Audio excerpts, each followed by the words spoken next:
हे बघा, प्रेम असावं, काळजी असावी, पण ती लादली जात असेल आणि गोष्टी खुलेपणाने सांगता येत नसतील तर ती जाचकच होते.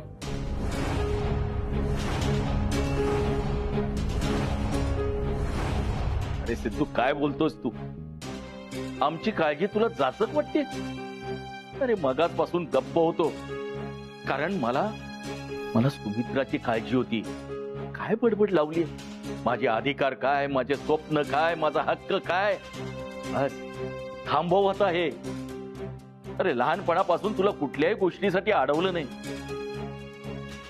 अरे शाळेत असताना मी सगळ्यांना सांगायचो की सिद्धूला सहलीला पाठवा, फिरू द्या जगभर. कित्येक पालक आपल्या मुलांना सहलीसाठी पाठवत नाही, पण मी सांगायचो सिद्धू फिर, या गुळपोळी गावाच्या बाहेर जा, खूप मोठं जग आहे. असंख्य लोक तुला भेटतील, मत्सर करणारे भेटतील, राग लोभ धरणारे भेटतील. या सगळ्यांमध्ये तू वावर. अरे सतत आपल्यावर प्रेम करणाऱ्या लोकांमध्ये राहू नकोस. बाहेर पड. आपला द्वेष करणारी, आपला मतभेद करणारी, मत्सर करणाऱ्या अशा लोकांमध्ये राहा. त्यावेळी तुला क्रिकेट खेळायचं होतं म्हणून इथून 35 किलोमीटर लांब तुला रोज सोडायचो, तिथून शेतात काम करायचो आणि परत तुला घ्यायला यायचो रे. त्यानंतर तुला तबल्याचं नाद लागला, तबला शिकायचा म्हणला म्हणून नाना काका तुला 50 किलोमीटर रोज सोडायला यायचा. मुंबईला शिकायचं म्हणलास. माझी इच्छा तर अजिबात नव्हती, पण तरी तुला मुंबईला शिकायला पाठवलं. तिथं शिकलास, नंतर तिथेच नोकरी करतो म्हणालास. मला पटत नव्हतं रे, पण तरी तुला आडकाठी आणली नाही. आदितीचं घरी सांगितलं, आनंदानं प्रेमानं घरात तिला सामावून घेतलं. आम्ही आमची सून बनवली.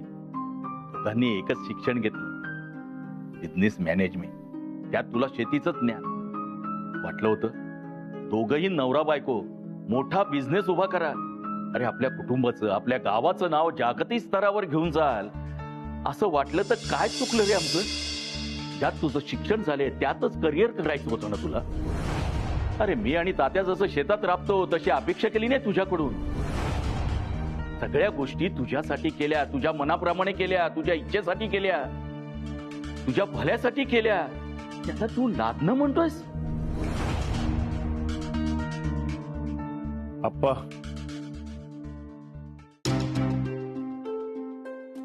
माझं भलं कशात आहे मला ठरवू न देणं हे लादणं नाही. हे तुम्ही कसं ठरवलं की हेच माझं भविष्य आहे, यातच माझं भलं आहे? अप्पा, मला ऐतं काही नको. मला स्वतःच्या मेहनतीवर सगळं उभं करायचं. शून्यातून मोठं साम्राज्य उभं करायचं. स्वतःच्या जीवावर मोठं व्हायचंय, कुटुंबाच्या जीवावर नाही. झालं तुझं बोलून?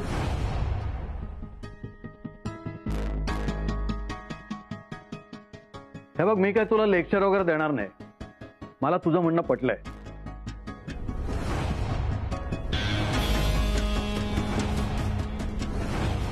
तात्या, रत्ना थांब, मला बोलू दे.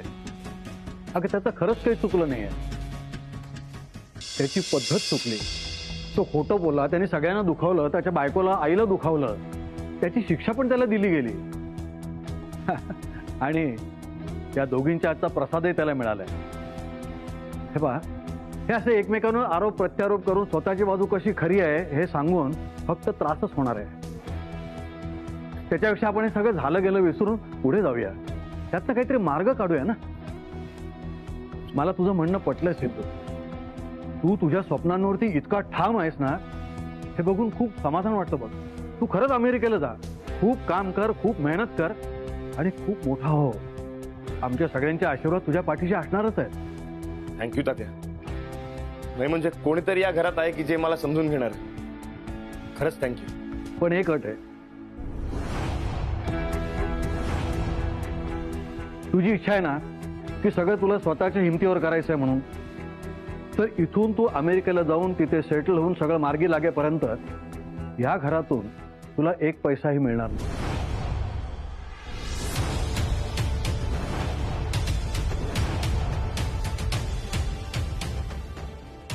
आता तू उद्या म्हणशील की फॅक्टरीचं काम करायचं नाहीये तर ते बंद करून त्याचे पैसे मला द्या, तर ते काही तुला मिळणार नाही. कारण जशी तुझी स्वप्न आहे ना तसं बयोचं आणि माझं या घराचं देखील स्वप्न आहे. आता हे सुनबाई पूर्ण करेल की नाही करेल हा तिच्यावरती अजिबात जबरदस्ती केली जाणार नाही. पण हीच माझी दुसरी अट आहे की सुनबाईवर तू कुठल्याही प्रकारे प्रेशर टाकायचं नाही. तिला जर इथे राहावंसं वाटत असेल तर ती इथे राहील. तू एकटा जाऊ शकतो. अहो पण तात्या, हे बघ, माझा निर्णय झालेला आहे. तो मी बदलणार नाही. आता तू ठरव तुला काय करायचं आहे ते. स्वतःच्या कर्तृत्वाला तू यश मिळवशील तर त्याचा आम्हाला अभिमानच वाटेल. आता इथे विषय संपलेला आहे. यापुढे ह्या घराचा आनंद नष्ट होईल असं कृपा करून काही करू नकोस. आणि तुम्ही सगळे कुणीही सिद्धूला जाब विचारायचा नाही. सिद्धू, तुला ऑल दी बेस्ट पुढच्या उज्ज्वल भविष्यासाठी आणि तुझ्या पुढच्या वाटचालीसाठी मनापासून शुभेच्छा.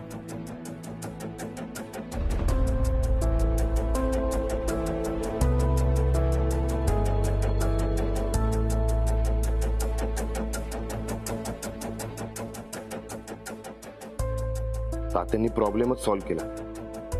आदिती आधीच तयार झाली आहे. ती माझ्याबरोबर येणारच अमेरिकेला. पुन्हा मला तू आणि घरचे यांच्यात निवड करायची.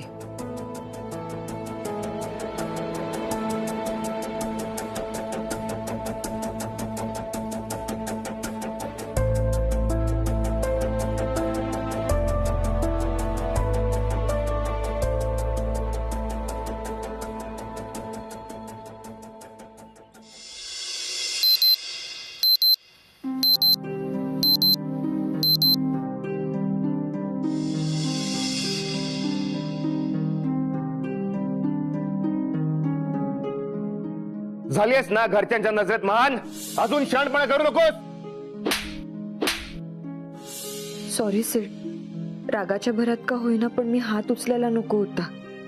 सिड, मला मनापासून तुला सॉरी म्हणायचंय. मला माहितीये तुला माझा खूप राग आला असेल. तात्या म्हणालेत आदिती स्वइच्छेने येत असेल तर मी तिला घेऊन अमेरिकेला जाऊ शकतो. आदिती म्हणाली होती ती तयार आहे सोबत यायला. पण काल जे काही झालं त्यानंतर तिचा विचार बदलला असेल तर. तसही तिची इच्छा नाहीये अमेरिकेला यायची हे स्पष्ट दिसतंय. तरी बोलू का ती अशी? नाही, ती येईल बोलायला. मी त्याच्याशी बोलले नाही तर असाच अबोला राहील आमच्यात. आत्ताच सॉरी म्हणते. आदिती,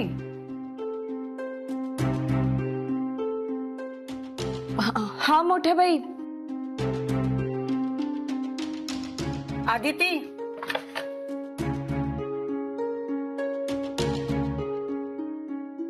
मोठ्या बाई, अहो मी आवरून खाली येणारच होते. तुम्ही कशाला आला तेवढं?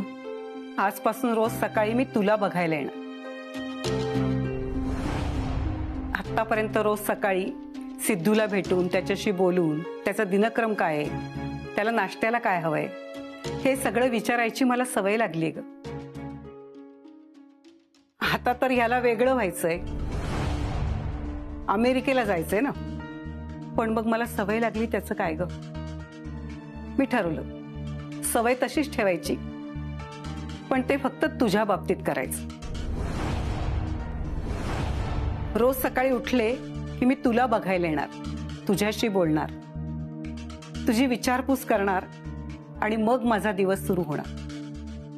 मोठ्या बाई, अहो असं नका करू. मुलगा आहे तो तुमचा.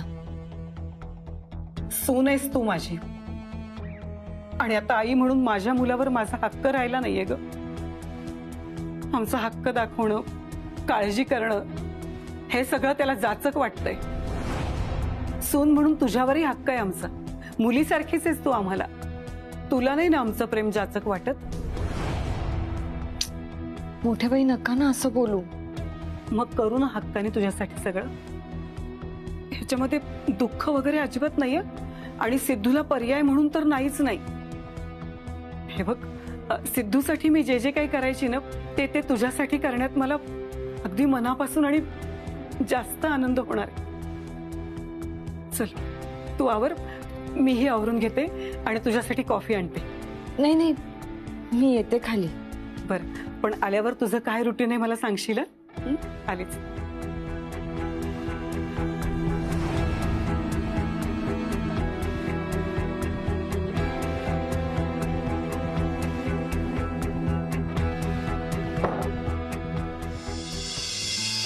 हा युवराज, लक्षात आहे ना तुझं सगळं? हो, मी वेळेत सगळं रेडी ठेवतो. रत्नाक्का हा हे आणलं. हा मी काय करतो, लगेच तयारी लागतो.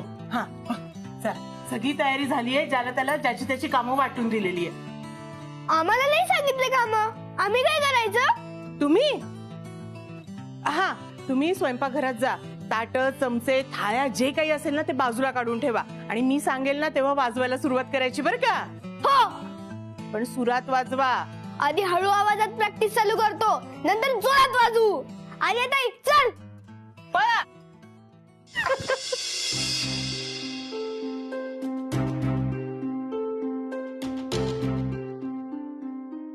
आदिती, आदिती. मोठ्या बाई, अहो काय आहे हे? मी म्हणाले होते ना मी येणार आहे खाली. तुम्ही एकटीने का केलं? कॉफी तयारच होती, थंड झाली असती म्हणून वरती घेऊन आली. आणि सांगितलं ना तुला, सवय मोडायला नको म्हणून. त्याच्याही हातात आतापर्यंत चहा नाश्ता सगळं देतच होते. आता तुझी कॉफी आली, हाच काय तो बदल. ये बस, छान गप्पा मारत खा. अगं बस ना.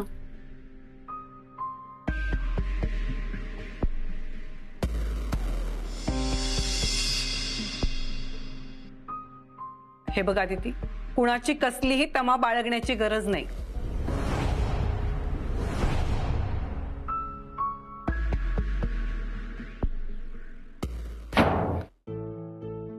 आज रूम मधले सगळेच दरवाजे तुटणार आहेत वाटतं. मोठ्या बाई प्लीज असं नका ना करू. खाऊन घे आणि कसं झालंय सांग. मोठ्या बाई आदिती खा बघू. ताई चला ना लवकर. हो आदिती येईल इतक्यात आवरून आणि आपण अजून इथेच उशीर होतोय. चला. नानी अगं किती घाई करतेस, अशी घाई करतेस आणि सगळं विसरतेस. चल अगं, खास दुकान उघडं केलंय त्यांनी सकाळीच आपल्यासाठी. माहिती? अरे वा. आता तरी गेला ना तुमचा राग? बघितलं ना मी कसं बेधडक बोललो.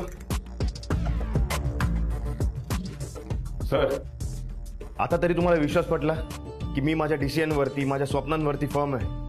भांडून का होईना, टोकाची भूमिका घेऊन का होईना, पण शेवटी मी परमिशन मिळवली. सर, आता मी अमेरिकेला जाणार.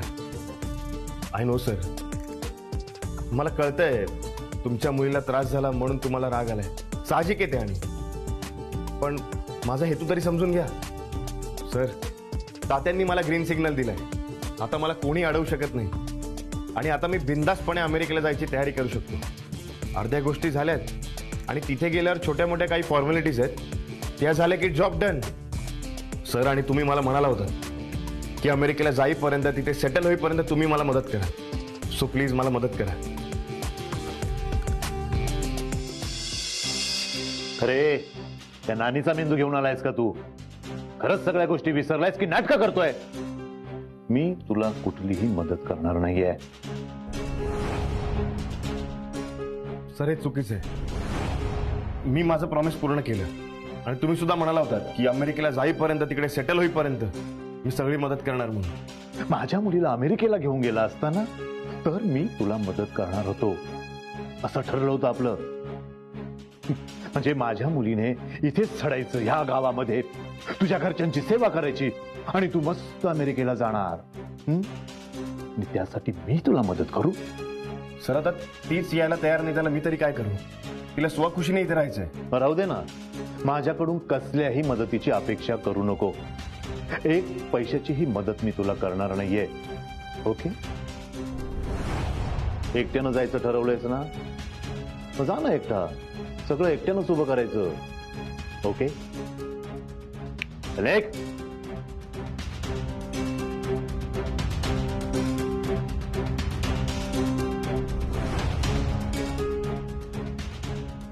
अरे आता मी तुला ओळायची वाट बघतोयस का?